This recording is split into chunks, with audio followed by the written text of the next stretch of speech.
अगर आप ज्वेलरी के आभूषणों के शौकीन हैं तो आप बाहरी देशों के बने और वहाँ से आए आभूषणों के भी शौकीन हो सकते हैं। चाहे इटली हो, फ्रांस हो या कई ऐसे देश हो, वहाँ से आभूषण भारत भी आते हैं और काफ़ी अच्छी संख्या में बिक्री भी होती है और पसंद भी किए जाते हैं।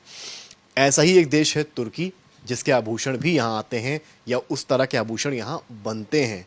लेकिन अब तुर्की को लेकर भारत में इस वक्त जो आक्रोश है वो केवल वहाँ के टूरिज्म तक ही सीमित नहीं है, बल्कि वहाँ के प्रोडक्ट्स से लेकर अब वहाँ की ज्वेलरी तक आ गया है, जिसका असर राजधानी लखनऊ में भी देखा जा रहा है। हम इस वक्त लखनऊ के चौक इलाके में हैं और एक सराफा बाज़ार में हैं। यहाँ पर अगर तस्वीरों में देखेंगे तो आपको कई सारे गहने दिखाई पड़ेंगे।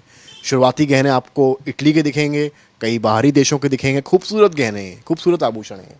लेकिन अब जो अगली तस्वीर आपको कैमरामैन गौरव दिखाएंगे वो इन आभूषणों की दिखाएंगे जो तुर्की के बने हुए हैं, यानी कि तुर्की स्टाइल है या तुर्की के बने हुए हैं। यहाँ पर अगर आप देखेंगे इस नेकलेस के पास तो यहाँ लिखा है टर्किश टॉप प्री।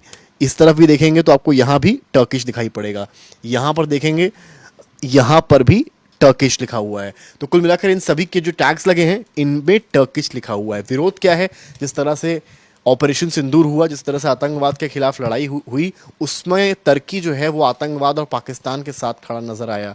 अब ऐसे में भारत में इस बात को लेकर उबाल है, गुस्सा है और इस वजह से अब इन प्रोडक्ट्स को लेकर लोग बहिष्कार कर रहे हैं, जिसका असर अब ज्वेलरी मार्केट में भी देखने को मिल रहा है। चाहे खरीदारी हो या बिक्री हो, इन आभूषणों की जो नंबर्स हैं वो विद टाइम ऑपरेशन सिंदूर के बाद कम होते जा रहे हैं। बात करने के लिए आप देखेंगे यहाँ पर हमारे पास साथ जो हैं एसोसिएशन कई मेंबर हैं, उनसे बात करेंगे। सिद्धार्थ जी, आप मुझे बताइए कि किस तरीके से ये आप जिस तरह से यहाँ पर रखे हैं आपके आभूषण टर्की मेड हैं, किस तरह से बिजनेस डाउन हुआ है in terms of Turkish jewellery और कैसे मार्केट आप देख रहे हैं फिलहाल? नमस्कार, मेरा नाम सिद्धार्थ और मैं मीडिया प्रभारी चौक सराफ एसोसिएशन का हूँ और प्रोप्राइटर जम्बू कुमार अध्यात्म सराफ का प्रोप्राइटर हूँ।